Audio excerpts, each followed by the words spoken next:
সুভাষচন্দ্র বোস ভারতের স্বাধীনতা সংগ্রামের ইতিহাসে এক চিরস্মরণীয় কিংবদন্তি নেতা।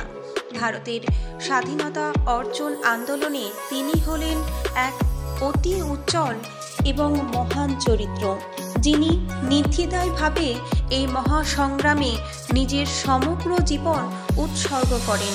তিনি নেতাজি নামে সমধিক পরিচিত। সুভাষচন্দ্র বসু পরপর দুইবার ভারতীয় জাতীয় কংগ্রেসের সভাপতি নির্বাচিত হয়েছিলেন, কিন্তু মহাত্মা গান্ধীর সঙ্গে আদর্শগত সংঘাত, কংগ্রেসের বৈদেশিক ও অভ্যন্তরীণ নীতির প্রকাশ্য সমালোচনা এবং বিরুদ্ধ মত প্রকাশ করার জন্য তাকে পদত্যাগ করতে হয়।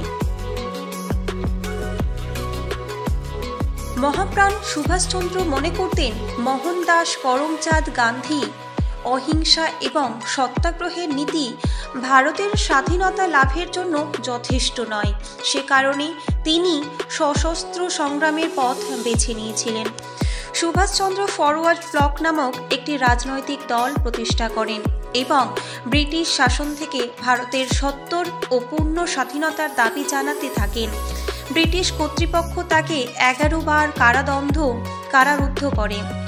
তার চির অমর উক্তি, তোমরা আমাকে রক্ত দাও, আমি তোমাদের স্বাধীনতা দেব।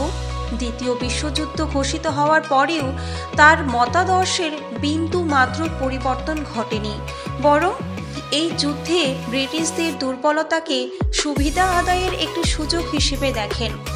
যুদ্ধের সূচনা লগ্নে তিনি লুকিয়ে ভারত ত্যাগ করে সোভিয়েত ইউনিয়ন, জার্মানি ও জাপান ভ্রমণ করেন, ভারতে ব্রিটিশদের আক্রমণ করার জন্য সহযোগিতা লাভের উদ্দেশ্যে।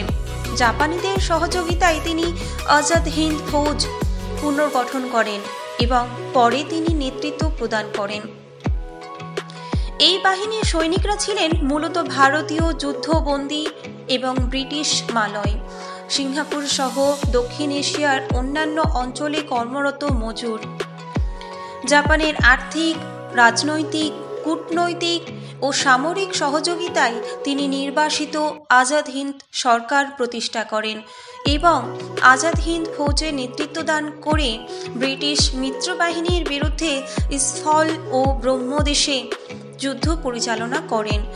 ব্রিটিশদের বিরুদ্ধে নাৎসি ও অন্যান্য যুদ্ধবাসী শক্তিগুলির মধ্যে মিত্রতা স্থাপনের জন্য কোনো ঐতিহাসিক ও রাজনীতিবিদ সুভাষচন্দ্রের সমালোচনা করেছিলেন। এমনকি কেউ কেউ তাকে নাৎসি মতাদর্শের প্রতি সহানুভূতি সম্পন্ন বলে অভিযুক্ত করেছেন।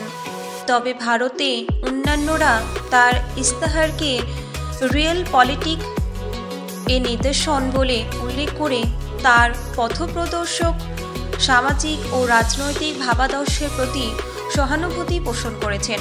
উল্লেখ্য, কংগ্রেস কমিটি যেখানে ভারতের অধিরাজ্য মর্যাদা বা ডোমিনিয়ন স্ট্যাটাসের পক্ষে মত প্রদান করে, সেখানে সুভাষচন্দ্রই প্রথমে ভারতের পূর্ণ স্বাধীনতার পক্ষে মত দেন। জওহরলাল নেহেরু সহ অন্যান্য যুবনেতারা তাকে সমর্থন করেন। শেষ পর্যন্ত জাতীয় কংগ্রেসের ঐতিহাসিক লাহোর অধিবেশনে কংগ্রেস পূর্ণ স্বরাজ মতবাদ গ্রহণে বাধ্য হয়। ভগৎ সিংয়ের ফাঁসি ও তার জীবন রক্ষায় কংগ্রেস নেতাদের ব্যর্থতায় ক্ষুব্ধ সুভাষচন্দ্র গান্ধী আরিয়ন চুক্তি বিরোধী আন্দোলন শুরু করেন। তাকে কারারুদ্ধ করে ভারত থেকে নির্বাসিত করা হয়।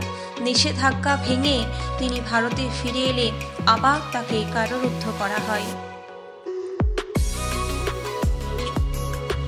এই ছিল আজকের আমাদের প্রতিবেদন।